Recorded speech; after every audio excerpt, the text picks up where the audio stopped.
बिस्मिल्लाहिर्रहमानिर्रहीम, अस्सलाम वालेकुम। जियो न्यूज़ पर आप देख रहे हैं आपस की बात और मैं हूं मुनीब फारूक। आपने देखा आज गर्मा गर्म माहौल रहा नेशनल असेंबली के अंदर, क्यों ना हो, जब हुकूमत चाह रही है कि एक आईनी तरमीम हो जाए जिसके ज़रिए सीक्रेट बैलेट ना रहे बल्कि ओपन बैलेट हो जाए और इसी के ज़रिए सेनेट का इंतखाब हो। आज अपोजिशन उसकी मुखालफत कर रही है और अपोजिशन ये भी कह रही है कि जो गाब है वो ये है कि इसी के तहत और इसके पीछे छुप कर हुकूमत बेसिकली जो डुअल नेशनैलिटी के हवाले से जो डिक्लेरेशन है उसे लीगलाइज करना चाहती है और एनेबल करना चाहती है कुछ लोगों को कि वो दोहरी शरीयत रखते हुए भी पाकिस्तान की सेनेट का हिस्सा बन सके। इसी तरह कोई अगर मेंबर नेशनल असेंबली बनना चाहता है तो वो भी बन सकेगा। लेकिन सवाल ये पैदा होता है कि ये बहस तो अपनी जगह मौजूद है, लेकिन कल क्या तारीख है? आप जब ये प्रोग्राम देख रहे हैं तो 12 जब बजेंगे उसके बाद कौन सी तारीख होगी? वो होगी 4 फरवरी। 4 फरवरी कौन सी तारीख है? वो तारीख है जिस दिन पीडीएम ने फाइनली शायद ये फैसला करना है कि उन्होंने आगे करना क्या है। पाकिस्तान पीपल्स पार्टी अपना मौक़िफ़ दे चुकी है कि उनके नज़दीक जो वज़ीर-ए-आज़म के खिलाफ तहरीक अदम एतमाद है वो एक वायबल ऑप्शन है और वो उम्मीद भी यही करते हैं कि अपने बाकी दोस्तों को पीडीएम के अंदर कन्विंस कर पाएंगे। लेकिन मुस्लिम लीग नून के जो इजलास हैं उनकी अंदरूनी कहानी ये बताती है कि मुस्लिम लीग नून एडमेंट है कि अपना ऑफेंसिव हुकूमत के खिलाफ रखना है और एक डेट निकलवानी है ज़राए के मुताबिक, जो कि फाइनल डेट हो लॉन्ग मार्च की। कौन किसको मना पाएगा, किस चीज़ के लिए, ये कल के दिन में शायद हमें पता चल जाएगा। और क्या पीडीएम के अंदर अभी भी वो स्टीम, वो ताकत मौजूद है जिसको वो क्लेम करते रहे हैं, आज भी करते हैं? यही सवाल होगा कल पीडीएम की पूरी क़यादत और तमाम मेंबर्स के सामने कि पीडीएम के लिए आगे लाए अमल क्या होगा। इस हवाले से बात होगी। ये जो सेनेट के अंदर इंतखाब हो रहा है इसके हवाले से बात होगी। ये ओपन बैलेट होना चाहिए, सीक्रेट बैलेट होना चाहिए, जमहूरियत का असल में कौन दाई है उसकी भी निशानदही करने की कोशिश करेंगे। और पीटीआई का फॉरेन फंडिंग केस या प्रोहिबिटेड फंडिंग केस, वज़ीर-ए-आज़म का एक बयान, जो वकला हैं हुकूमत की तरफ से या पाकिस्तान तहरीक इंसाफ की तरफ से अगर मैं कहूँ उनका मौक़िफ़ मुख्तलिफ है, इस पर भी बात करेंगे। लेकिन सबसे पहले ज़रा पीडीएम की बात हो जाए। मैं अपने मेहमानों का तारुफ करवा देता हूँ। मियाँ साहब एमएनए हैं, पाकिस्तान तहरीक इंसाफ से पार्लियामानी सेक्रेटरी हैं, रेलवेज़ के। ये फॉरेन फंडिंग वाले मामले के अंदर भी बड़ा एक्टिवली परसू कर रहे हैं इस सारे मामले को। बाकी पार्टीज़ के हवाले से 2017 से इन्होंने एक मुहिम शुरू कर रखी है कि उनके अकाउंट्स को भी चेक किया जाए, उनकी फंडिंग को चेक किया जाए। बहुत शुक्रिया आपका मियाँ फ़ारूक हबीब साहब।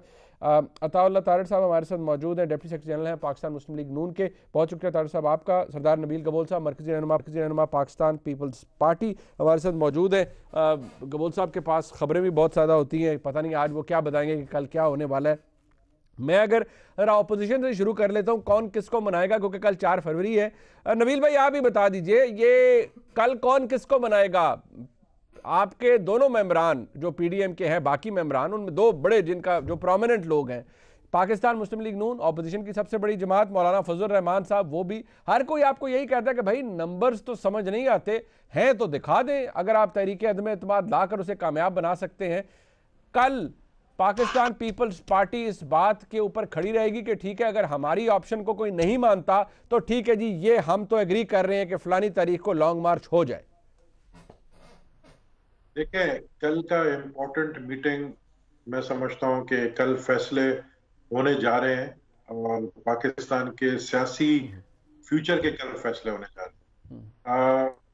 एक ये जो ऑप्शन पीपल्स पार्टी की तरफ से है वोट ऑफ नो कॉन्फिडेंस का, वो हम विथ नंबर्स बताएंगे और रीजन बताएंगे कि क्यों हम समझते हैं कि ये राइट टाइम है और लोहा गर्म है हथौड़ा मार दो, क्यों हम समझते हैं।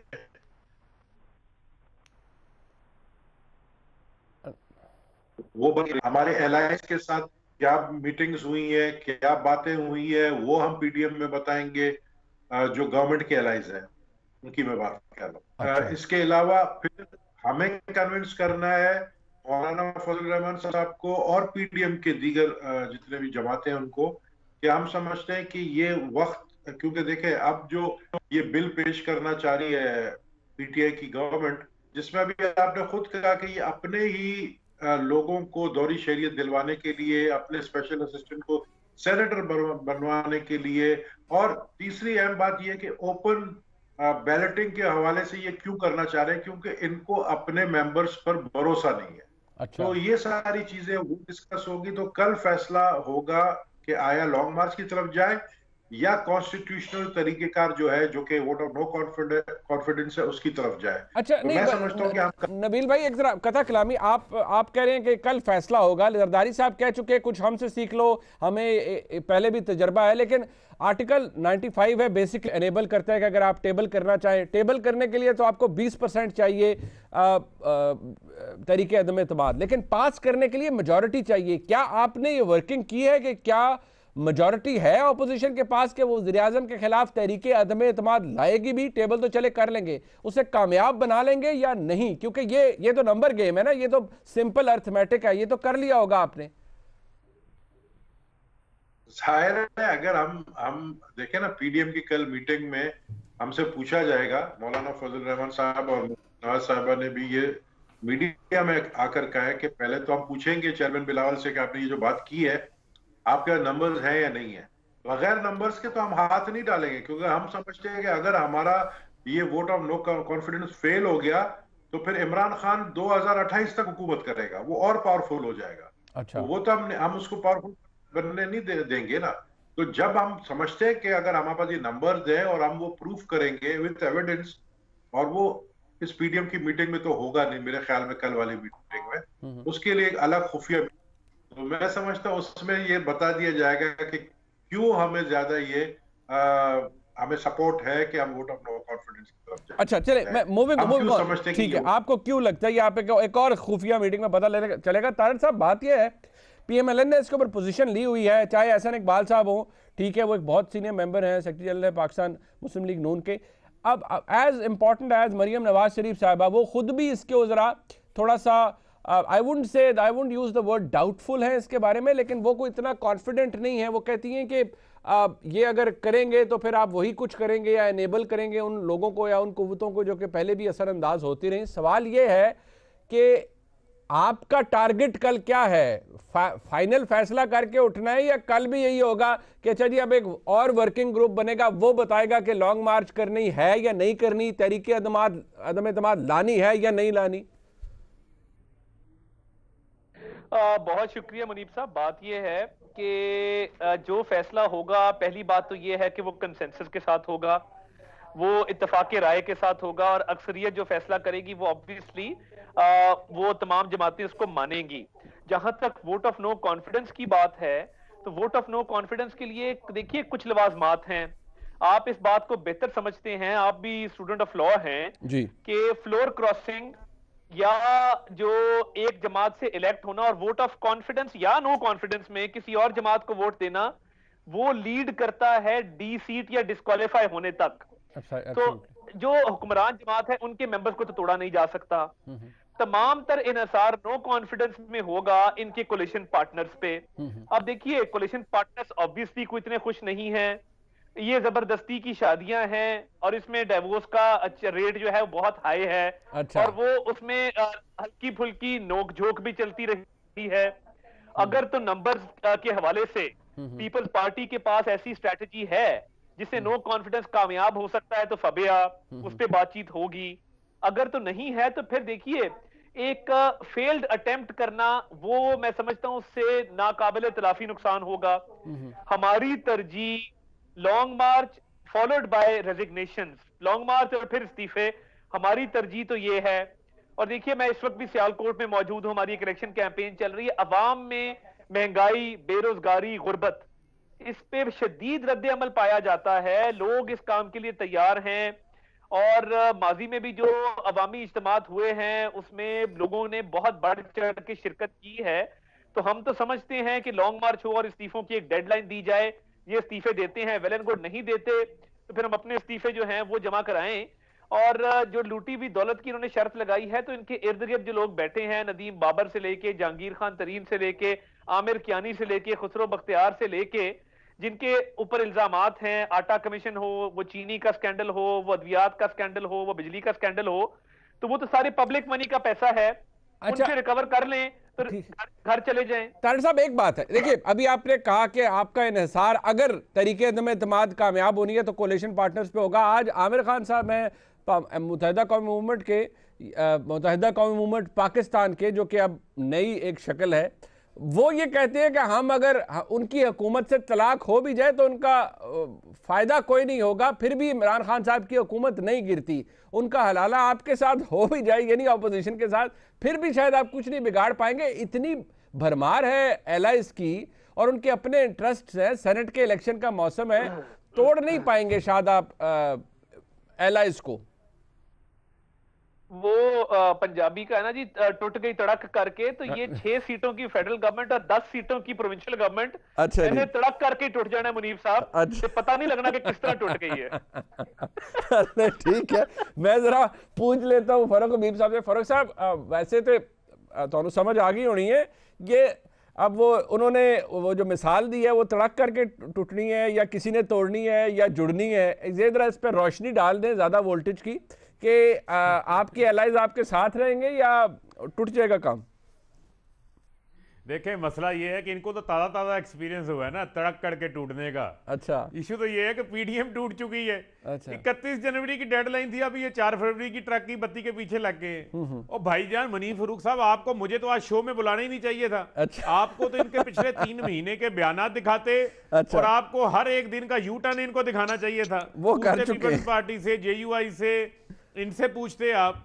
असल मसला इनका ये है, देखें, एक दिन इस्तीफा देते हैं, एक दिन अदम एतमाद करते हैं, एक दिन लॉन्ग मार्च करते हैं। ओ भाई, एक फैसला कर लें आपने करना क्या है। मसला इनका ये है कि अब तो ये सेनेट भी लड़ने जा रहे हैं, ज़िमनी इंतखाबात भी ये लड़ रहे हैं, जैसा खुद बता रहे हैं, ये वहां पर इलेक्शन लड़ रहे हैं जी। दूसरी बात ये है कि ये तो खुद अदम एतमाद के ऊपर अदम एतमाद कर चुके हैं। आप मरियम साहिबा का बयान दिखाएं ना, वो अपने छोटे भाई बिलावल, जिसको छोटा भाई कहती हैं, उनकी बात के ऊपर एतमाद करने को तैयार नहीं है। वो कह रही है कि बिलावल मुझे पहले नंबर शो करो, नंबर तो आपके पास हैं तो फिर हम अदम एतमाद करेंगे। ये क्या बातें करते हैं, इन बातों के ऊपर अब कोई वजन नहीं है।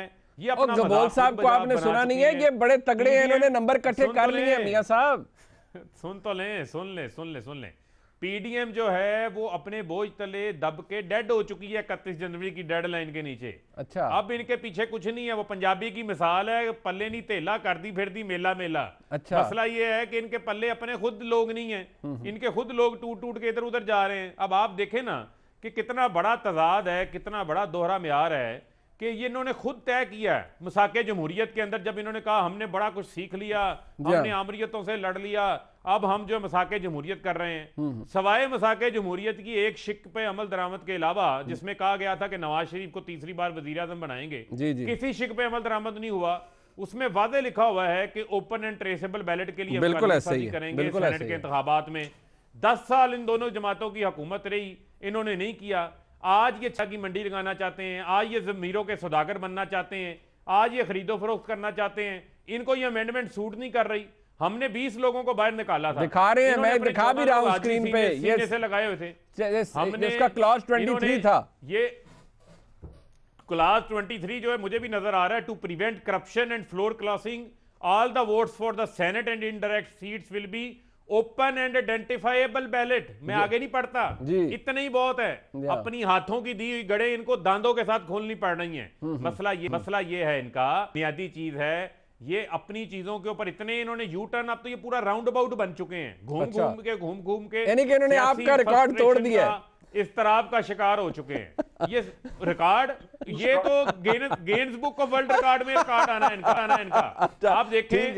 आप ये देखें मुनीब, इनकी तारीख है, जो कहते हैं वो करते नहीं है। अच्छा। जो करना होता है वो कहते नहीं। हाथी के दांत खाने के और दिखाने के और है।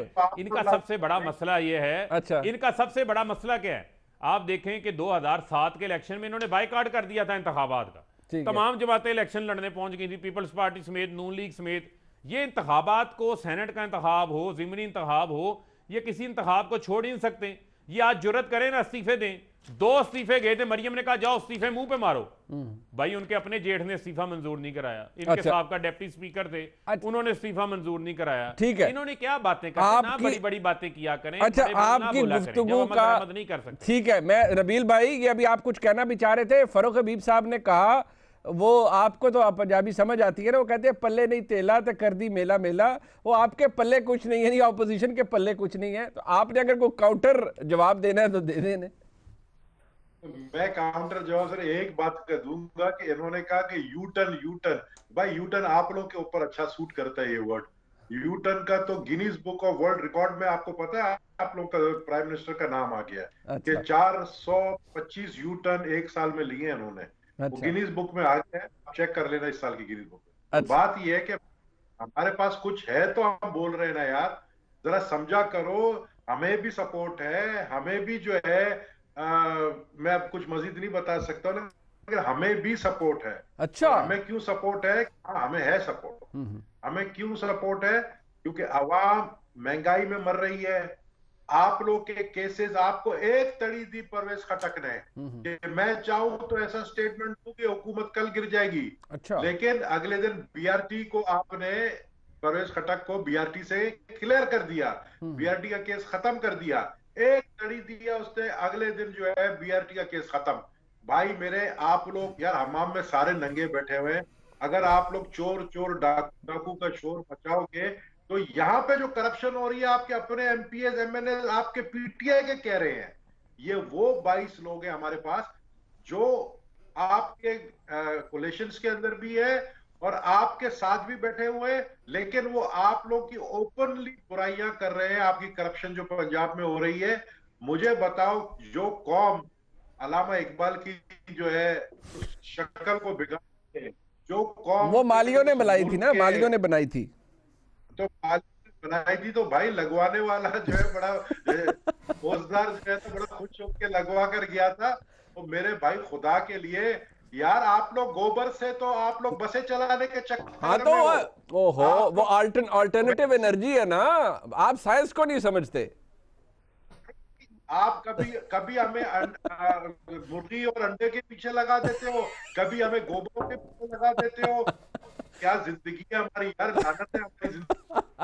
चलिए आप लानत ना भेजे अपनी जिंदगी पर, मुझे एक ब्रेक लेने दे, मुझे एक ब्रेक लेने दे। अच्छा चले, मुझे ब्रेक लेने दे, मैं ब्रेक लेने दे, मैं वापस आता हूं। मैं जरा तारड़ साहब और मियां साहब के पास भी जाता हूं। साहब भी हमारे साथ रहिएगा।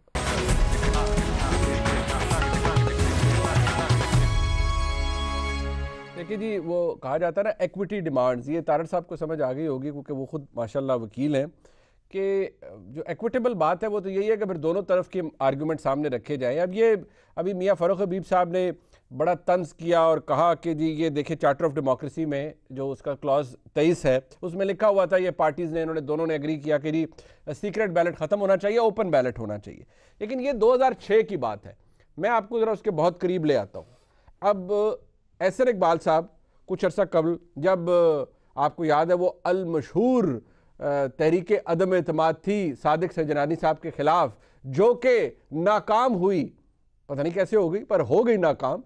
उसके बाद एहसन इकबाल साहब ने क्या फरमाया था, जरा सुन लीजिए। हमने ये भी फैसला किया है कि अपोजिशन जमातों के साथ मिलकर सेनेट के इंतखाबात के कानून में तरामीम लाई जाएंगी, ताकि इसके अंदर जो हॉर्स ट्रेडिंग की जो हमें अब तजुर्बा हुआ है, इसको शफाफियत में बदला जाएगा और शो ऑफ हैंड के जरिए इलेक्शन का तरीका चुना जाएगा। अब ये है जनाब 2019 का क्लिप एहसन इकबाल साहब का, सेक्रेटरी जनरल है पाकिस्तान मुस्लिम लीग नून के। आज वो क्या फरमा रहे हैं, जरा सुनिएगा। जनाब, जबकि आपके अपने दोस्तों को आपके अरकान असेंबली वोट देने के लिए तैयार नहीं है और आप इनकी गर्दन के ऊपर ओपन वोट डाल के फ्रेंड्स ऑफ इमरान खान को सेनेट में लाना चाहते हैं, तो आपको शफाफियत याद आ गई है। और वो इसलिए याद आ गई है कि ऐसे उम्मीदवारों को आप सेनेट का वोट डलवाना चाहते हैं जिनको आपकी अपनी पार्लियामेंट्री पार्टी वोट नहीं डालना चाहती, वो उनको पसंद ही नहीं करती। 2015 में भी उस वक्त मियां नवाज शरीफ साहब उस वक्त वज़ीर-ए-आज़म पाकिस्तान थे, उस वक्त भी PMLN ये चाहती थी कि ये शो ऑफ हैंड से हो। तारिक साहब देखिए, मैंने तो हर चीज़ सामने रख दी। अब आज अगर हुकूमत तरमीम ला सकती है, नहीं ला सकती, ये नाकाम हो जाएंगे, लेकिन उनका सियासी मकसद पूरा हो जाएगा कि दोनों जमातों को, पीपल्स पार्टी को, आपको एक्सपोज करेंगे। जी हम चाहते हैं कि शफाफियत हो सेनेट के इंतखाब में। ये दोनों जमातें जो कि क्लेम करती रही हैं कि शफाफियत हो, आज इस तरमीम से और इस सारे प्रोसेस से कि सारे मामले को ट्रांसपेरेंट किया जाए, उससे भाग रही हैं। तारड़ साहब, देखिए, पहली बात तो ये है कि जो इलेक्टोरल रिफॉर्म्स बिल आया है जी, उसमें एक शिक शामिल है जो ये कहती है कि जो शख्स डुअल नेशनल हो वो अपनी डुअल नेशनैलिटी ओथ से पहले छोड़ेगा, कागजात नामजदगी दाखिल कराते वक्त नहीं छोड़ेगा। जी, और उसका इतलाक रेट्रोस्पेक्टिवली माजी में किया गया है कि उस शिक का इतलाक 2017 से होगा। अब जो मैं एनआरओ नहीं दूंगा कहने वाली जमात, उसने फैसल वाडा के लिए एक शख्स के लिए वो तरमीम इस कानून के अंदर डाली है, और वो मैं आपको मुनीब साहब भेज भी देता हूं। और ये बात इस्टेब्लिश्ड है कि फैसल वाडा साहब ने कागजात नामजदगी में झूठ बोला। झूठ बोलने से यह हुआ कि उन्होंने कागजात नामजदगी में पाकिस्तानी नेशनल शो किया और अपनी नेशनैलिटी बाद में छोड़ी। अब उनको बचाने के लिए एक तरमीम लाई जा रही है, और आपके शो के तवसत से जी, मेरी इस्लामाबाद हाई कोर्ट से रिक्वेस्ट है कि मेहरबानी करके दूध का दूध पानी का पानी कर दीजिए। वो जो justice delayed is justice denied वाली बात है, ये अब कानून साजी ला रहे हैं उस शख्स को बचाने के लिए। ये तो हो गया एक पहलू इस कानून साजी का कि पर्सन स्पेसिफिक एक शख्स को बचाने का कानून। नंबर 2, हमने जब संजरानी साहब के वोट ऑफ नो कॉन्फिडेंस से पहले बात की, ओपन बैलेट की, इन्होंने खरीदो फरोख्त करनी थी, इन्होंने चोर बाजारी का एक वो करना था मामला, तो इन्होंने तब बात ना मानी, इन्होंने खरीदो फरोख्त की अपने इंटरेस्ट को सर्व करने के लिए। अब ये वीक फुटिंग पे हैं तो हमारे से बातचीत करना चाहते हैं। जो गवर्नमेंट टेडी दिल पे बात नहीं कर सकी, जो गवर्नमेंट कोरोना पे मीटिंग से उठ के चली गई, जो गवर्नमेंट कश्मीर पे बात नहीं कर सकी, अब सेनेट के इलेक्शन में शफाफियत याद आ गई है, मिसाब के मईशत पे बात नहीं कर सके। हम इनसे बातचीत नहीं करना चाहते, हम इस पर तरमीम करेंगे, हम खुद करेंगे जब हमें अल्लाह ताला मौका देगा। इनके हाथों पे हम बिल्कुल बैत नहीं करेंगे। ये दूध से बन के आ जाएं, ये सोने के बन के आ जाएं। अब इनको नजर आ रहा है पंजाब में 21 मेंबर का ग्रुप बन चुका है जो इनको वोट नहीं देगा। वो अपना कैंडिडेट खड़ा करना चाहते हैं और वो उनका राइट है, वो उनका राइट है, उसमें कोई फ्लोर क्रॉसिंग नहीं है। अगर 21 एमपीएस पीटीआई के ये समझते हैं कि सेनेट में किसी उम्मीदवार को खड़ा होना चाहिए और वो उनका अपना उम्मीदवार है, कानूनी कोई कदगन नहीं है उसके अंदर, वो जरूर खड़ा करें, शौक से करें।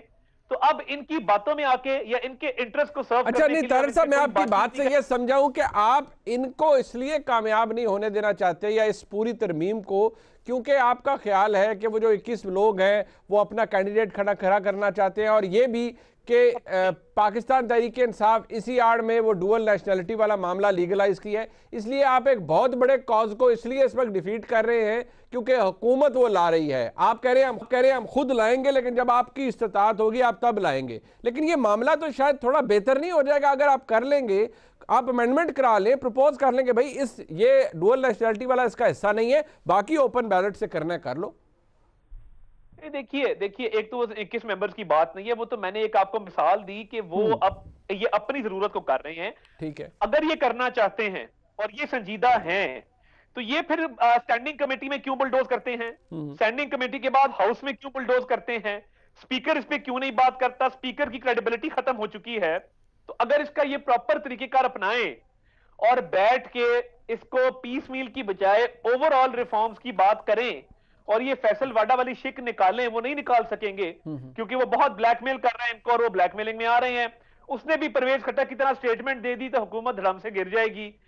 तो अगर ये सिंसियर हैं और ये इस मामले को लेकर चलना चाहते हैं तो इसकी बनाएं स्पेशल कमेटी, और स्पेशल कमेटी में ओवरऑल एक एक शिक को देखा जाए और एक कंसेंसस के साथ जो एक बेहतरी के लिए काम है वो करें। ये इस तरह तो ना करें कि एक बंदे को बचाने के लिए लॉ बना लें, फिर अपने इंटरेस्ट को सर्व करने के लिए लॉ बना लें। मुझे यही बात करने दे, मैं जरा यही बात फारूक साहब से कर ले। फारूक साहब, स्पेशल कमेटी बनाएं जी, इस मामले को कमेटी के अंदर लाएं, थ्रैश आउट कर लें। जो आईनी काम है या तरमीम है या कानून साजी इसी तरह होती है ना, कमेटीज का काम यही, जरा थ्रैश आउट कर लें, शायद कोई बेहतर शक्ल कानून की निकल आए। आप लोग तो जरा बुलडोज करने जा रहे हैं ना, मामला जल्दी ला रहे हैं, टेबल में इंट्रोड्यूस कर रहे हैं। देखें ये तो वो कहते हैं ना, फिर मैं आपको कहूंगा पंजाबी की मिसाल दे रहा हूँ, कहते आटा गूंदी है तो हेल्दी क्यों है। वो इसके ऊपर इन्होंने बेशुमार हर इनकी एक तारीख बन गई है। जो काम नहीं ना करना होता उस काम को ऊपर इतने इतराजात लगा दो, इतना मुतनाज़ा बना दो कि बात ही किसी और तरफ चले जाए। और भाई ये बात पीटीआई, पीएमएलएन या पीपल्स पार्टी की नहीं है, अपने से अबव होके सोचें। ये बात हो रही है सेनेट के इंतखाबात को साफ शफाफ बनाने के लिए। 2 मिनट जरा मुनीब इनसे आप ये पूछें जी कि ये पीडीएम का सो कॉल्ड एजेंडा जो ये बयान करते हैं, ये कहते हैं जी कि हमारी तहरीक जो है वो इंतखाबात को साफ शफाफ बनाने के लिए।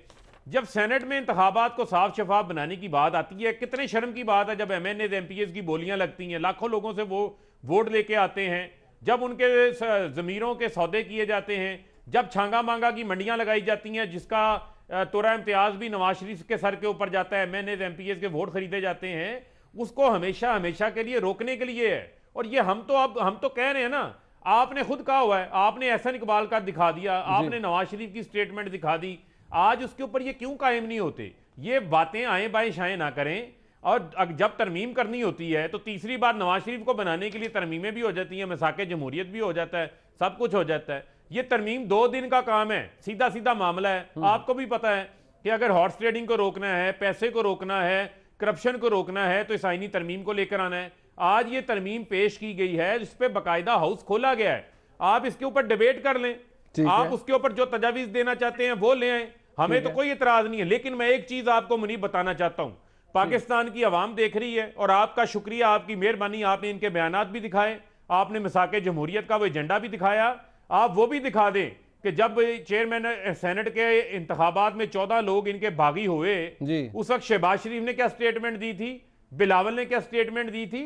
ये अब अपना जो है ना शक्ल नहीं दिखा सकते उन स्टेटमेंट्स के बाद। और मैं तो हैरान हूं कि आज एहसन साहब इतना बड़ा स्टेटमेंट देने के बाद पुराना आज किस तरह अपनी बात से मुकर गए हैं। यही तो इनका मसला है। ये कहते हैं कि ना खेलेंगे ना खेलने देंगे। ये क्या बात हुई? आप पाकिस्तान के अंदर कानून साजी हमेशा अपने लिए करते हैं। फिर तो मसला ये है ना कि इस मुल्क में करप्शन को आपने परवान चढ़ाया, इस मुल्क में जो है वो LDA के प्लाट आपने भेजे, इस मुल्क में कब्जा माफियों की सरपरस्ती आपने की, इस मुल्क में सबसे पहले फॉरेन फंडिंग आपने कराए, मैं तो बेशुमार चीजें। अच्छा नहीं नबील कबूल साहब, ब्रेक पे जाने से पहले मुझे जरा एक बात, ये आपके देखिए आपके साथ तो वो कहते हैं ना, आपके साथ तो हुई है ये जो तहरीक अदम एतमाद फेल हुई थी और आपके बहुत से लोग इधर उधर हो गए, आपने कहा हमें पता भी है कौन से लोग हैं, किया आप लोगों ने उनके खिलाफ कुछ भी नहीं, वो बेचारे दब गए, दबाव में आ गए या किसी चमक के आगे बेचारे ढेर हो गए, जिस तरह भी उनके साथ हुआ आपने उनका किया कुछ भी नहीं। आज जब मौका है कि मामला ठीक कर ले, ट्रांसपेरेंट कर ले, फिर भी आप लोग कुछ नहीं कर रहे। हम इसलिए अभी कुछ नहीं कर रहे हैं क्योंकि जो इन्होंने हमारे साथ किया था ना सेनेट के इलेक्शन में जी, अब हम वही इनके साथ करना चाहते हैं। हम इनको जो इनका खौफ है वो हम समझते हैं। जो अता ताड़र साहब ने कहा कि 21 लोग जो है MPs अलग हो गए, मेरे पास नंबर ज्यादा है। मैं समझता हूँ कि ये जो इनको एक डर खौफ है सीक्रेट बैलेट का, वो यही है कि इनके लोग इनको वोट नहीं देंगे। और इन्होंने जो हमारे साथ किया था सेनेट में, ये सारा गेम आपको पता है क्या गेम हुआ है। इस पर मैं ये इतना ही सिर्फ अल्फाज कह सकता हूँ कि रात गई बात गई, इसके ऊपर और मैं मजीद कुछ नहीं कहूंगा क्योंकि इसमें कुछ हमारे लोग भी हाँ बहुत कुछ था इसके अंदर बहुत कुछ था। लेकिन अब वो बहुत कुछ करने वाले कहते हैं कि अभी हम न्यूट्रल है, अभी हम बीच में नहीं पड़ते। आप जानो, गवर्नमेंट जाने, सियासत जाने, हमारा कुछ नहीं। तो हम इस बात पे खुश हैं कि हमारी इस तहरीक ने कम से कम ये चीज तो अचीव कर ली है। अब ये मुकाबला जो है 2 पहलवानों के दरमियान, पहले जो मुकाबला था वो 2 पहलवानों के बीच में इसलिए नहीं डायरेक्टली हो रहा था क्योंकि उसमें एक तीसरा फरीक भी था, लेकिन अब सिर्फ 2 फरीक रह गए। ये बहुत बड़ा दावा कर रहे हैं आप। बहुत बड़ा दावा कर रहा हूँ, जाहिर है, और मेरा काम है बड़े दावा करना। और फिर माशाल्लाह आप लोग की मेहरबानी है कि आप लोग उस दावे को फिर चलाते भी आगे। लेकिन मैं समझता हूँ कि ये जो अभी इलेक्शन होने जा रहा है सेनेट का, ये सेनेट का इलेक्शन मिड टर्म इलेक्शन की तरफ लेकर जाएगा। इमरान खान बहुत जल्दी नाराज हो जाते हैं। इमरान खान कान के कच्चे हैं। इमरान खान को जाती जो उसके दोस्त है वो दगा भी देने जा रहे हैं, ये भी मैं बता दूं। अच्छा, तो इमरान खान गुस्से में कुछ भी कर सकता है। जब वो हम बचपन में कैरम बोर्ड खेलते थे ना, या हम लूडो खेलते थे, जब हम हार रहे होते थे तो हम पूरा कैरम बोर्ड को उठा के फेंक देते थे। अच्छा, मेरे ख्याल में इमरान खान। चलें, ये तो वक्त ही बताएगा। एक ब्रेक शामिल करते नहीं, वापस आते हैं। जरा अब जरा बात हुकूमत की हो जाए, यू टर्न की हो जाए, जरा उस पर बात करते हैं। ये आपको पता ही है जनाब, इलेक्शन कमीशन के अंदर अकबर एस बाबर साहब को पिछले 6-7 साल से वहाँ पर रोल रहे हैं, और ये फॉरेन फंडिंग केस है या प्रोहिबिटेड फंडिंग केस है। वज़ीर आज़म पाकिस्तान ने 20 जनवरी को एक बहुत बड़ी स्टेटमेंट दे दी, और उसके बाद दीगर रहनुमाओं ने पाकिस्तान तहरीक इंसाफ के उसको एंडोर्स किया, और क्या क्या कहते रहे ज़रा सुन लीजिए। मैं बड़ा शुक्रगुजार हूँ इस ऑपोजिशन का कि इन्होंने ये केस उठाया है। इस केस की ओपन हेयरिंग होनी चाहिए। मैं चैलेंज करता हूँ, ये हेयरिंग होनी चाहिए कैमरा के ऊपर, यानी लाइव जानी चाहिए कौम को कि ये सारे बैठे हो, फजल रहमान बैठा हो, उसके साथ बैठा हो हमारे पीपल्स पार्टी, PMLN और तहरीक इंसाफ। सबका दूध का दूध, पानी का पानी होना चाहिए। हम कहते हैं जो वजीर आजम साहब ने आज बात कर दी, उसके बाद मैं समझता हूँ कोई बात बाकी नहीं रहती। आज मेरे लीडर ने कहा है कि आए बैठे, ओपन हियरिंग होनी चाहिए, बिल्कुल खुली समाअत होनी चाहिए। आप स्क्रूटनी कमेटी की कार्रवाई को पब्लिक करें। देखें इससे ज्यादा क्या हो सकता है जब प्राइम मिनिस्टर साहब कह रहे हैं कि इसकी कार्रवाई लाइव होनी चाहिए। मेरे लीडर ने ये बात की है, रखे सब कुछ कौम के सामने। वैसे डार साहब मेरी बात सुनेगा अपना मियां फरूक हबीब साहब, एक होता है यू टर्न, एक होता है कि बंदा ना ऐसे ही खुद मुड़ मुड़ के देखने शुरू कर देता है, वो एम ही घूमता रहता है, वो समझ नहीं आती, वो यू टर्न भी नहीं होता, वो कोई और ही टर्न हो जाता है। ये क्या हो गया? आपका भी क्लिप है प्राइम मिनिस्टर का टू स्टार्ट विद, उसके बाद उस्मान डार साहब, शिबली फराज साहब, हर एक ने कहा जनाब इसके बाद क्या गुंजाइश रह जाती है, वज़ीर आज़म ने कह दिया छड़ दो सारियां गल्लां, सारियां नूं दिखा दो। ये क्या हुआ? आपके वकला ने जाकर क्या कर दिया?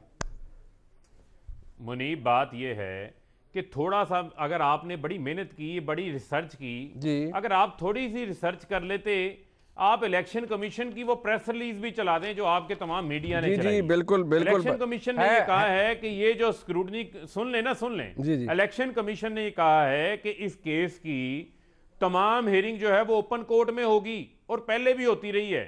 आपके अपनी रिपोर्टर हैं नौशीन जो इलेक्शन कमीशन को कवर करती हैं, आप उनको टेलीफोन कॉल पे ले लें। जी जी। जब मैं केस 2017 में लेके गया, ये JIT बनने से पहले, स्क्रूटनी कमेटी से बनने से पहले, जी जी, इलेक्शन कमीशन ओपन हेयरिंग कर रहा था।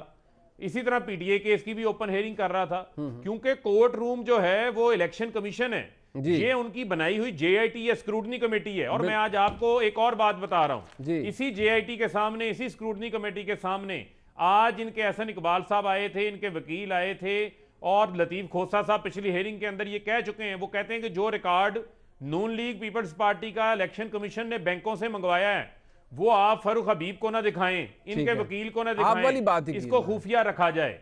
सुन लेना एक मिनट, नहीं, दो मुख्तलिफ चीजें हैं। जो स्क्रूटनी कमेटी है, इसका फैसला स्क्रूटनी कमेटी कर रही है, उसका हमारे कहने लेने देने से कोई नहीं है। स्क्रूटनी कमेटी अपनी तमाम फाइंडिंग्स इलेक्शन कमीशन को देगी, जो कि पब्लिक होंगी, जिस तरह पनामा केस में JIT की फाइंडिंग्स पब्लिक हुई थी। मुझे ये बताएं, एक मिनट सुन ले सवाल मुझे बताएं, जब नवाज शरीफ JIT के सामने, एक मिनट, जब नवाज शरीफ JIT के सामने पेश होने जाते थे, तो क्या उस वक्त मीडिया अंदर लेके जाते थे? मीडिया अलाउड था, लेकिन सुप्रीम कोर्ट के कोड नंबर 1 में मीडिया अलाउड था। JIT इलेक्शन कमीशन के हुक्म पे बनी है, इलेक्शन कमीशन ने इसकी ओपन हेयरिंग करनी है। वही बात जो वजीर आजम साहब ने की है, वही बात इलेक्शन कमीशन कर रहा है। आप उसको नहीं समझ नहीं पा रहे, यहाँ उसकी ट्विस्टिंग हो रही है। मेरी गल सुन लो, मतलब फरूक हबीब साहब, कोई इतनी भी रॉकेट साइंस नहीं होती। ठीक है, चले कोई एक बंदा नहीं समझ पा रहा होगा, पूरा जहान तो ऐसा नहीं है। वज़ीर आज़म ने कोई बहुत ही साइंसी बात कर दी थी कि जो कि सुपर नेचुरल बात थी, किसी को समझ नहीं आई। हुजूरे वाला, आप डिस्टिंक्शन ड्रॉ कर रहे हैं। आपने कहा जी स्क्रूटनी कमेटी की प्रोसीडिंग और है, इलेक्शन कमीशन की प्रोसीडिंग ओपन ट्रायल होगा, वो वज़ीर आज़म ने बात की थी वो ओपन करने की। मेरा सवाल ये है कि जब JIT के अंदर आपका मुखालिफ वो भी पेश हो रहा है ना, दोनों पार्टीज पेश हो रही हैं, जो कंप्लेनेंट है और आप रिस्पॉन्ड कर रहे हैं, अगर मटेरियल जो कि आपने कहा जी पब्लिक डॉक्यूमेंट है, हमने 40,000 अकाउंट्स लोगों के दे दिए हैं, वो 22 बैंक अकाउंट भी हमने जमा करा दिए, सब कुछ, अगर आप ये रिकॉर्ड कोई शेयर नहीं करेंगे, तो जो कंप्लेनेंट है वो असिस्ट कैसे करेगा आपकी स्क्रूटनी कमेटी को? रिजल्ट कहां से सामने निकलेगा कि कौन ठीक है? एक मिनट मुनीब, मैं बिल्कुल आपकी इसी बात के ऊपर आ रहा हूं। मुझे आप ये बताएं कि जो रिकॉर्ड हमने जमा करवाया वो भी ओपन फैक्ट है, वो पिटिशनर के पास मौजूद है। जो पिटीशन उसने जमा कराई वो भी मौजूद है।